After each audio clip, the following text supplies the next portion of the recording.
Moussa Traoré avait enfin trouvé ce qu'il cherchait depuis des mois. Un appartement spacieux au cœur de Bamako à un prix dérisoire. Trop beau pour être vrai, avait-il pensé en signant le bail. Le propriétaire, un vieil homme aux yeux fuyants, avait insisté pour qu'il paie 3 mois d'avance et avait disparu sitôt l'argent en poche.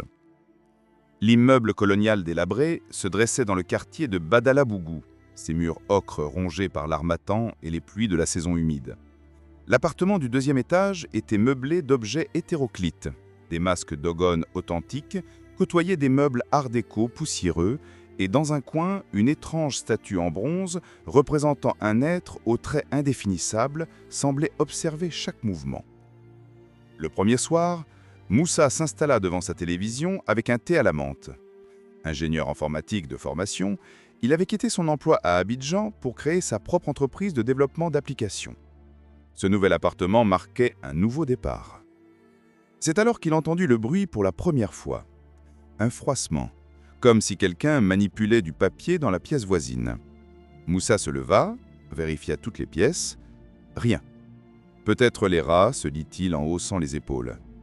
Mais lorsqu'il revint au salon, sa tasse de thé fumait encore, alors qu'il était certain de l'avoir vidée. Les jours suivants apportèrent leur lot d'événements inexpliqués. Les objets changeaient de place. Ses clés se retrouvaient dans le réfrigérateur, ses chaussures sous le lit de la chambre d'amis qu'il n'occupait jamais. Moussa, homme rationnel, cherchait des explications logiques. Fatigue due au déménagement, stress du nouveau projet professionnel. Un matin, en se réveillant, il découvrit que quelqu'un avait préparé le petit déjeuner. Du pain grillé, du beurre de karité, du café noir et fort comme il l'aimait. Sur la table, une assiette supplémentaire était dressée, intacte. « Il y a quelqu'un » appela-t-il dans l'appartement vide. Seul l'écho de sa voix lui répondit. Ce soir-là, il décida de rester éveillé pour observer. Caché derrière le canapé, il guetta le moindre mouvement. Vers 3 heures du matin, il vit l'impossible. La théière s'éleva doucement dans les airs, versa son contenu dans 2 verres à thé, puis se reposa délicatement sur le plateau. Moussa retint son souffle, le cœur battant. Une voix grave et mélodieuse s'éleva dans l'obscurité. « Pourquoi te caches-tu, fils d'Adam ? J'ai préparé le thé pour nous deux. » Moussa sortit de sa cachette, les jambes tremblantes. Dans la pénombre du salon, une silhouette se matérialisait progressivement. Un homme grand et mince, à la peau couleur d'ébène, vêtu d'un boubou blanc brodé de fils d'or. Ses yeux brillaient d'une lueur étrange, et autour de lui flottait une aura de mystère ancestral. « N'aie pas peur, » dit l'apparition en souriant. « Je suis Djibril, gardien de cette demeure depuis plus de 100 ans. Tu es mon locataire, et moi je suis le tien. » Moussa s'assit lourdement, ne sachant s'il devait fuir ou rester. La curiosité l'emporta. « Vous êtes un djinn ?» Les humains nous appellent ainsi. Nous préférons le terme de fils du feu. Je suis lié à cette maison par un serment ancien. Chaque occupant devient mon invité, et j'ai le devoir de veiller sur lui. Djibril s'approcha et tendit un verre de thé à Moussa. Le liquide était parfumé à la menthe fraîche et au miel sauvage. « Mais pourquoi vous montrer maintenant ? » « Parce que tu es différent des précédents. Tu cherches la vérité plutôt que de fuir. » Et puis, ses yeux s'assombrirent. « Des temps difficiles approchent. Tu auras besoin de protection. » Les jours qui suivirent transformèrent radicalement la vie de Moussa. Djibril se révéla être un compagnon fascinant, aux connaissances infinies. Il parlait 12 langues, connaissait l'histoire secrète de l'Afrique de l'Ouest et possédait des pouvoirs qui défiaient toute logique. Un matin, Moussa se réveilla pour découvrir que son ordinateur portable, en panne la veille, fonctionnait parfaitement. Non seulement cela, mais les programmes qu'il développait s'étaient améliorés d'eux-mêmes, comme si un génie informatique invisible avait travaillé toute la nuit. « C'est votre œuvre » demanda-t-il à Djibril en prenant son café. « Nous autres, fils du feu, nous nous adaptons aux époques. Autrefois, j'aidais les forgerons droit les griots. Aujourd'hui, je peux manipuler ces nouveaux outils que vous appelez ordinateurs. » Leur cohabitation prit un rythme particulier. Le jour, Moussa travaillait sur ses projets informatiques, tandis que Djibril demeurait invisible. Le soir, ils partageaient le repas et de longues conversations sur l'art, l'histoire et les mystères du monde. Mais cette harmonie fut bientôt troublée. Un soir, en rentrant chez lui, Moussa trouva Djibril agité, arpentant le salon d'un pas nerveux. « Ils savent que tu m'as vu, » murmura le djinn. « Les autres se réveillent. » « Quels autres ? Ceux qui n'ont pas accepté l'évolution du monde, ceux qui considèrent l'alliance entre nos peuples comme une trahison. » Cette nuit-là, Moussa fit des rêves étranges. Il se voyait dans une assemblée de créatures fantastiques, certaines bienveillantes, d'autres hostiles. Au centre se tenait une figure imposante, aux yeux rouges, comme des braises, qui pointait un doigt accusateur vers lui. Il se réveilla en sursaut, le front couvert de sueur. Dans le salon, Djibril montait la garde, son boubou blanc luisant dans l'obscurité.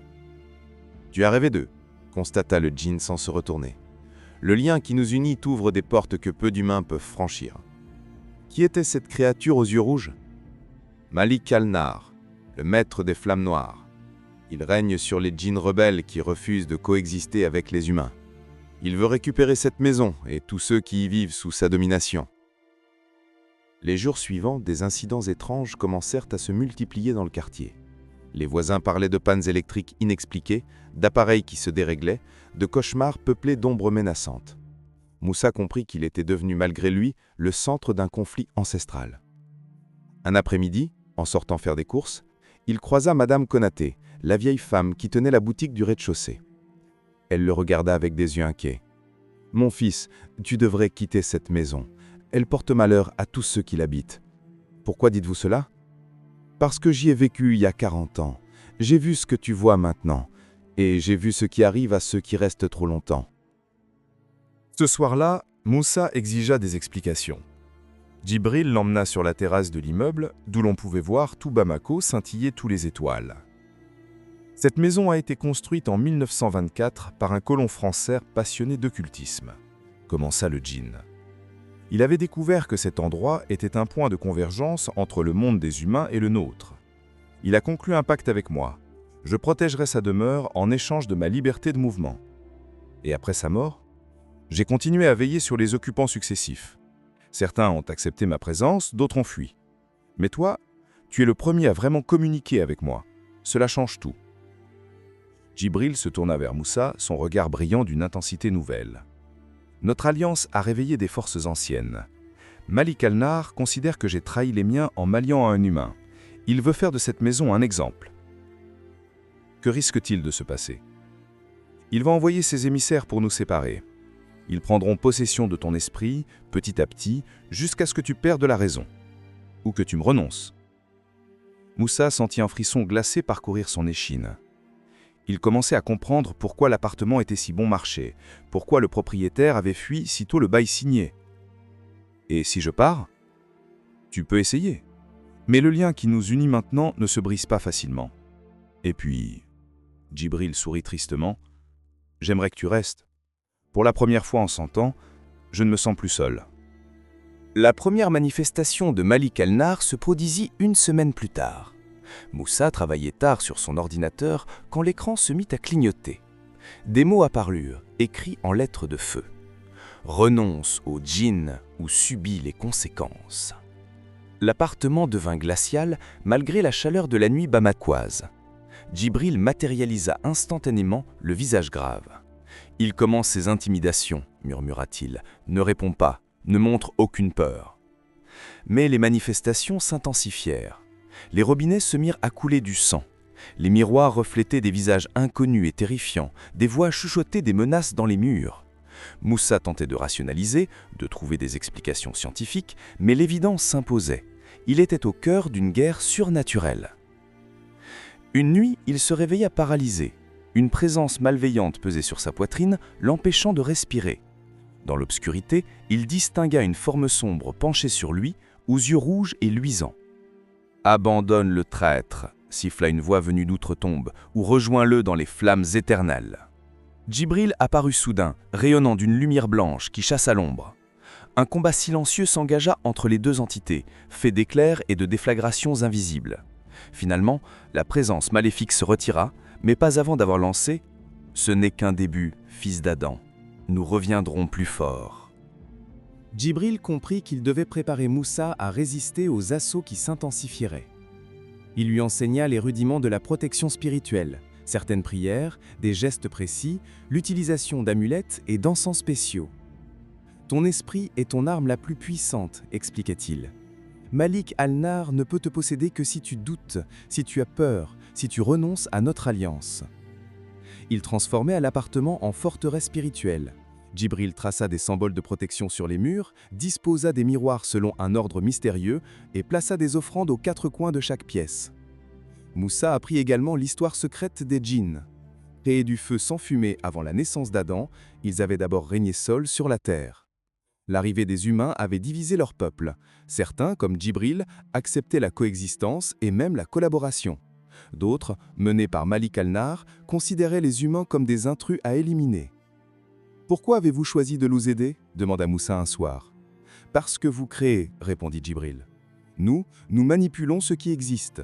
Vous, vous inventez, vous imaginez, vous donnez naissance au nouveau. C'est un don magnifique. » Ces leçons renforcèrent le lien entre les deux êtres.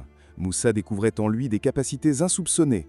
Il percevait désormais les présences invisibles, pressentait les dangers et commençait même à communiquer par télépathie avec son protecteur. Malik Al-Nar changea de tactique. Puisque les attaques directes échouaient, il décida de s'en prendre à l'entourage de Moussa. Sa sœur Aminata, qui vivait à Ségou, l'appela en pleurs. Ses enfants faisaient des cauchemars terrifiants et refusaient de dormir. « Il parle d'un homme en feu qui veut les emmener !» sanglotait-elle. « Moussa, qu'est-ce qui se passe? Qu'as-tu fait ?» Djibril était furieux.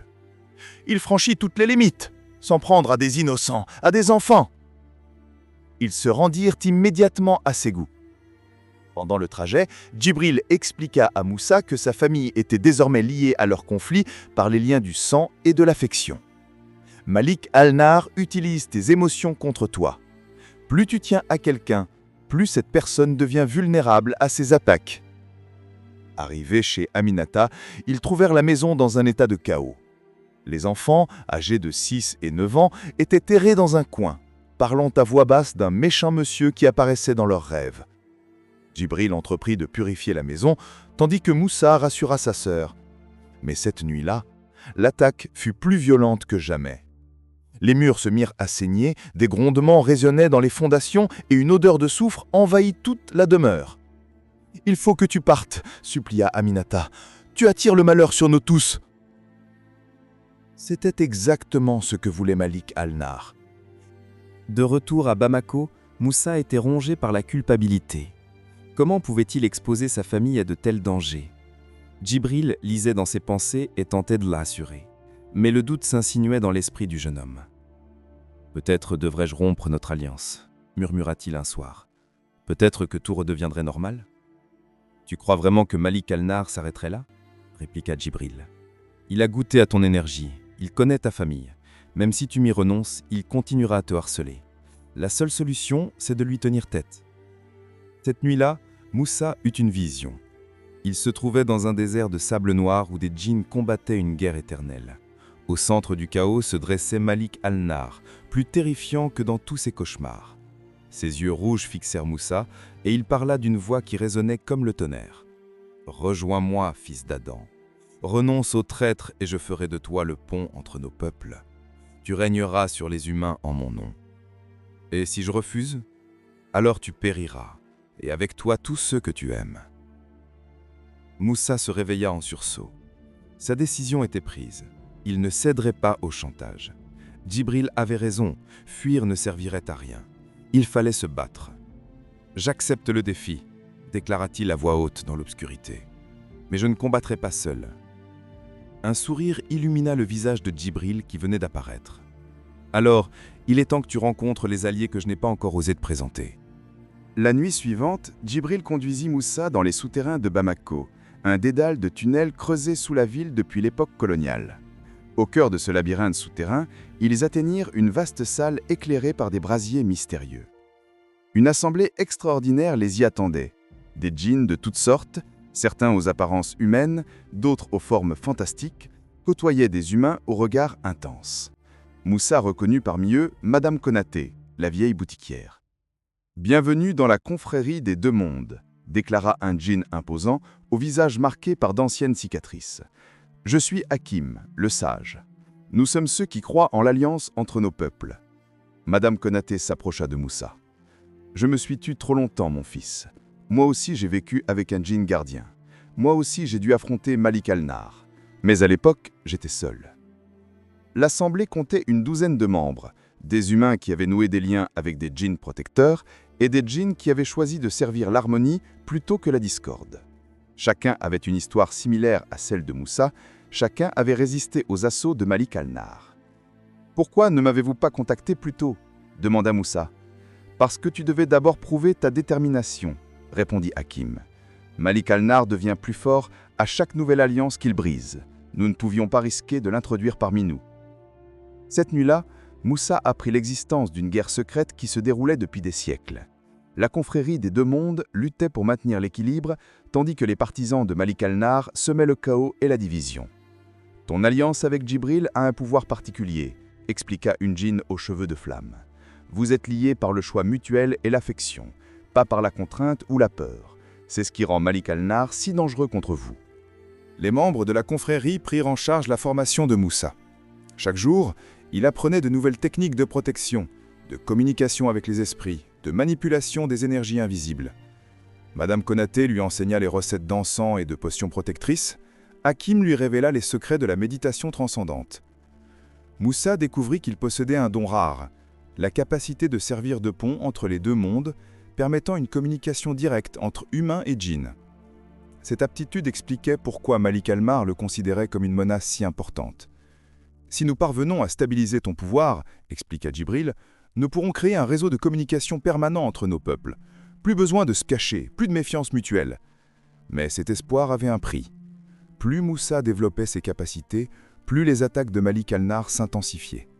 Le djinn maléfique ne s'attaquait plus seulement à sa famille, il commença à hanter ses rêves, à manipuler son environnement professionnel, à semer la discorde partout où passait le jeune homme. Un matin, Moussa arriva au bureau pour découvrir que tous ses fichiers informatiques avaient été corrompus. Ses clients commençaient à se plaindre de dysfonctionnements étranges dans les applications qu'il avait développées. Sa réputation professionnelle était en péril. « Il veut te priver de tous tes points d'ancrage dans le monde humain », diagnostiqua Djibril. « Isolé et désespéré, tu seras plus facile à corrompre. » La guerre psychologique prenait une tournure personnelle et cruelle. Malik al-Nar changea encore de stratégie. Un soir, en rentrant chez lui, Moussa trouva Aminata qui l'attendait dans son salon, mais quelque chose clochait dans son regard, dans sa façon de se tenir. « Ma sœur, comment es-tu entrée ?»« Djibril m'a fait venir, » répondit-elle d'une voix étrangement monotone. « Il veut te parler en privé. » Djibril apparut aussitôt, le visage alarmé. « Je n'ai rien fait de tel, ce n'est pas ta sœur. » La fausse Aminata se mit à rire et sa forme se modifia sous les yeux horrifiés de Moussa. Les traits d'Aminata se déformèrent, la peau prit une teinte rougeâtre et les yeux devinrent des brasiers incandescents. « Intelligent, le traître !» ricana la créature avec la voix de Malik al-Nar. « Mais pas assez pour m'empêcher d'entrer chez vous. » Un combat épique s'engagea dans l'appartement. Djibril et la créature échangeaient des attaques d'énergie pure qui faisaient trembler les murs. Moussa, pris au piège entre les deux forces surnaturelles, sentait sa raison vaciller. « Regarde comme ton protecteur est faible !» hurla Malik al-Nar en prenant temporairement le dessus. « Rejoins-moi, et je lui épargnerai une mort douloureuse. » Mais Moussa avait appris à maîtriser sa peur. Il ferma les yeux, se concentra sur les techniques que lui avait enseignées la confrérie et projeta sa propre énergie dans le combat. Sa force combinée à celle de Djibril repoussa l'attaque. Malik al-Nar disparut en poussant un rugissement de rage. Mais pas avant d'avoir lancé « La prochaine fois, je prendrai vraiment ta sœur, et tes neveux aussi. » L'urgence était désormais absolue. Malik al-Nar était capable de prendre l'apparence des proches de Moussa, ce qui signifiait qu'il pouvait les atteindre n'importe où, n'importe quand. Il fallait agir vite. La confrérie organisa une expédition à Ségou pour protéger la famille de Moussa. L'opération se déroula la nuit. 6 membres de la confrérie, humains et djinns mélangés, entourèrent discrètement la maison d'Aminata. Hakim et 2 autres djinns dressèrent un bouclier énergétique autour de la propriété, tandis que Madame Konaté et un jeune homme nommé Ibrahim traçaient des symboles de protection sur les murs. Djibril et Moussa restèrent à l'intérieur pour assurer Aminata et les enfants. « Tu vas nous expliquer ce qui se passe, oui ?» exigea Aminata, qui avait remarqué l'agitation inhabituelle autour de sa maison. Pour la première fois, Moussa lui révéla toute la vérité. Sa sœur l'écouta avec des yeux de plus en plus écarquillés, passant de l'incrédulité à la terreur, puis à une détermination farouche. « Si cet être veut s'en prendre à mes enfants, il va comprendre de quoi est capable une mère bamanane », déclara-t-elle en serrant les poings. Sa réaction surprit tout le monde, y compris Djibril. Aminata ne demanda pas à fuir, ne reprocha rien à son frère. Elle voulait se battre. « Les femmes de notre lignée ont toujours eu des dons particuliers, » expliqua-t-elle. « Grand-mère parlait avec les ancêtres, notre tante guérissait par l'imposition des mains. Peut-être que j'ai hérité de quelque chose, moi aussi. » Cette révélation changea tout. Si les capacités de Moussa étaient héréditaires, alors Aminata et ses enfants pouvaient devenir des alliés plutôt que des victimes. Le lendemain, Hakim entreprit de tester les capacités latentes d'Aminata et de ses enfants. Les résultats dépassèrent toutes les espérances. Non seulement ils possédaient des dons psychiques, mais ils étaient complémentaires de ceux de Moussa. Aminata avait le pouvoir de voir à travers les illusions et les déguisements.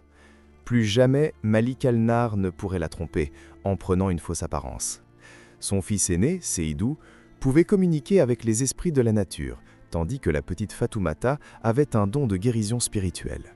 « Votre famille forme un cercle de pouvoir complet », constata Hakim avec admiration. Malik al-Nar a commis une erreur en s'attaquant à eux. Au lieu de vous affaiblir, il a révélé des alliés puissants. Ils passèrent une semaine à Ségou pour former la nouvelle recrue. Aminata apprit à contrôler ses visions, les enfants découvrirent l'étendue de leurs capacités. La maison se transforma en un second quartier général de la confrérie. Mais Malik al-Nar n'était pas resté inactif. Il avait rassemblé ses propres alliés, des djinns rebelles, des sorciers corrompus, des esprits maléfiques de toutes sortes. La guerre allait entrer dans une phase décisive. Un soir, alors que toute la famille était réunie autour du feu, Seydou eut une vision terrifiante. « Il arrive », murmura-t-il, les yeux révulsés. « Avec une armée. Ils seront là demain, à la tombée de la nuit. » La bataille finale approchait. L'annonce de Seydou déclencha une mobilisation générale. Hakim rappela tous les membres de la confrérie, y compris ceux dispersés dans d'autres pays d'Afrique de l'Ouest. En 24 heures, une quinzaine de combattants spirituels convergèrent vers Ségou. Ils transformèrent la maison d'Aminata en forteresse mystique. Chaque ouverture fut protégée par des talismans, chaque pièce préparée pour un type de combat particulier.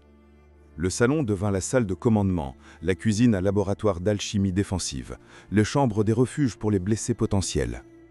Moussa découvrait des aspects insoupçonnés de Djibril. Son compagnon n'était pas seulement un gardien bienveillant, mais un guerrier expérimenté qui avait participé à d'innombrables batailles contre les forces du chaos. « Cela fait 3 siècles que nous nous affrontons, Malik el-Nar et moi », révéla-t-il en fourbissant une épée de lumière pure. « Cette fois, l'un de nous deux n'en réchappera pas. » Aminata surprit encore tout le monde en se révélant un stratège naturel. Elle coordonna les défenses avec une efficacité militaire, plaçant chaque combattant selon ses forces et les faiblesses de l'ennemi. Malik el-Nar attaquera par les ombres, prédit-elle, après avoir consulté les esprits ancestraux. Il viendra avec la nuit, quand sa puissance sera à son maximum. Nous devons transformer cette maison en phare de lumière. Les dernières heures avant la bataille furent consacrées à la méditation collective. Humains et djinns mélangés formèrent un cercle de prière, unissant leurs énergies dans un rituel de protection ancestrale. Pour la première fois depuis des siècles, les deux peuples combattaient vraiment ensemble, comme des frères. Quand le soleil disparut derrière l'horizon, un silence de mort tomba sur Ségou. L'attaque commença par une tempête surnaturelle. Le ciel se couvrit de nuages noirs traversés d'éclairs rouges. Un vent glacial se leva malgré la chaleur habituelle, et l'air devint épais comme du miel empoisonné. Malik al-Nar apparut en premier, se matérialisant au centre de la cour comme une colonne de feu noir. Sa voix résonna comme le tonnerre. « Rendez-moi le traître et l'humain qui l'a corrompu. Leur alliance souille l'antre naturel du monde. »« L'ordre naturel, c'est la coexistence, » répliqua Hakim en sortant de la maison, rayonnant d'une lumière dorée. « Tu ne représentes que la peur et la division. » Le combat s'engagea sur tous les fronts. Les djinns rebelles surgirent des ombres, attaquant les défenseurs avec des lames de feu noir et des sortilèges destructeurs. La maison d'Aminata devint le théâtre d'une guerre entre les forces de l'harmonie et celles du chaos. Moussa combattait aux côtés de Djibril, leur pouvoir fusionné créant des boucliers d'énergie pure qui repoussaient les assauts ennemis. Aminata, protégée par ses dons de clairvoyance, dirigeait la défense en anticipant chaque mouvement de l'adversaire. Les enfants, malgré leur jeune âge, jouaient un rôle crucial. Seydou communiquait avec les esprits de la terre, demandant aux arbres et aux pierres de gêner les attaquants. Fatoumata soignait les blessures spirituelles des défenseurs, restaurant leur énergie vitale. Mais Malik Al-Nar était plus puissant que prévu. Ses flammes noires consumaient les protections une à une, et ses sbires réussirent à pénétrer dans la maison. « Tu as tort de résister », hurla-t-il en s'avançant vers Moussa. « Je t'offre de régner sur ton peuple. Ensemble, nous pourrions créer un empire où les djinns domineraient les humains comme il se doit. »« Jamais !» répondit Moussa en canalisant toute son énergie. « L'égalité ou rien !» Le duel entre Djibril et Malik Al-Nar atteignit une intensité terrifiante. Les deux djinns millénaires s'affrontaient avec une violence qui faisait trembler les fondations de la maison. Mais Malik Al-Nar, nourri par la haine et la colère de ses suivants, prenait progressivement l'avantage. Djibril fut projeté contre un mur, grièvement blessé. Malik Al-Nar s'avança vers Moussa, ses yeux rouges brillants de triomphe. « Regarde ton protecteur, vois comme il est faible. Renonce à lui maintenant et je t'épargnerai une mort atroce. » C'est alors qu'Aminata fit quelque chose d'inattendu. Elle s'interposa entre son frère et le djinn maléfique, les bras écartés en signe de protection. « Si tu veux mon frère, il faudra d'abord me passer sur le corps. » Malik Al-Nar éclata de rire. « Une simple mortelle ose me défier. Tu vas regretter ton audace. » Il lança un rayon de feu noir vers Aminata. Mais au lieu de la consumer, les flammes semblèrent absorbées par la jeune femme. Elle se mit à briller d'une lumière dorée et sa voix résonna avec une puissance surnaturelle. « Je suis fille de cette terre, gardienne de mes ancêtres. Tu n'as aucun pouvoir sur moi. » Le don d'Aminata se révélait dans toute sa splendeur. Elle pouvait absorber et retourner les attaques spirituelles. Malik Al-Nar recula, déstabilisé. « Impossible, les humains ne peuvent pas maîtriser nos énergies. »« Tu te trompes » intervint Djibril en se relevant péniblement. « Ils l'ont toujours pu. Nous avions simplement oublié de le leur enseigner. » Djibril et Aminata joignirent leurs pouvoirs, créant une vague d'énergie pure qui balaya les djinns rebelles. Malik Al-Nar, isolé et affaibli, comprit qu'il avait sous-estimé ses adversaires. Acculé et en infériorité numérique, Malik Al-Nar fit une chose que personne n'attendait. Il s'arrêta de combattre et fixa Djibril avec une expression étrange. « Tu te souviens de notre serment, frère » murmura-t-il. « Quand nous étions jeunes, nous avions juré de protéger l'équilibre du monde. » Djibril baissa son épée de lumière, troublé. « Malik, que s'est-il passé? Pourquoi as-tu choisi la voie de la destruction ?»« Parce que j'ai vu l'avenir !» explosa le djinn maléfique. « J'ai vu nos enfants réduits en esclavage par les humains, nos terres polluées par leurs machines, notre magie oubliée et méprisée. Je voulais les arrêter avant qu'il ne soit trop tard. » Un silence pesant tomba sur l'assemblée. Moussa comprit soudain que Malik Al-Nar n'était pas un monstre, mais un être blessé et terrifié par l'évolution du monde. « Et si nous trouvions un autre chemin ?» proposa-t-il en s'avançant lentement. « Un chemin où nos peuples progressent ensemble, en se respectant mutuellement. »« Utopie !» cracha Malik Al-Nar. « Les humains détruisent tout ce qu'ils touchent. »« Pas tous » intervint Aminata. « Regarde autour de toi, nous sommes ici pour protéger, pas pour détruire. Nous voulons apprendre, pas dominer. » Hakim s'approcha à son tour. « Malik, mon vieux compagnon, rejoins-nous. Aidons ensemble les humains à devenir meilleurs, plutôt que de les combattre. » Les yeux rouges de Malik Al-Nar s'adoucirent progressivement. Pour la première fois depuis des siècles, on y lisait autre chose que de la colère, de la nostalgie, de la tristesse et peut-être de l'espoir. « Vous croyez vraiment que c'est possible ?» murmura-t-il. « Nous le prouvons chaque jour, » répondit Djibril en tendant la main vers son ancien frère. 6 mois plus tard, l'appartement de Moussa à Bamako était devenu le siège officiel de la confrérie des deux mondes. L'organisation avait grandi, attirant des membres dans toute l'Afrique de l'Ouest et même au-delà. Malik Al-Nar, après une longue période de réflexion, avait rejoint la confrérie. Son expérience et sa puissance, mises au service de la réconciliation, s'avéraient précieuses.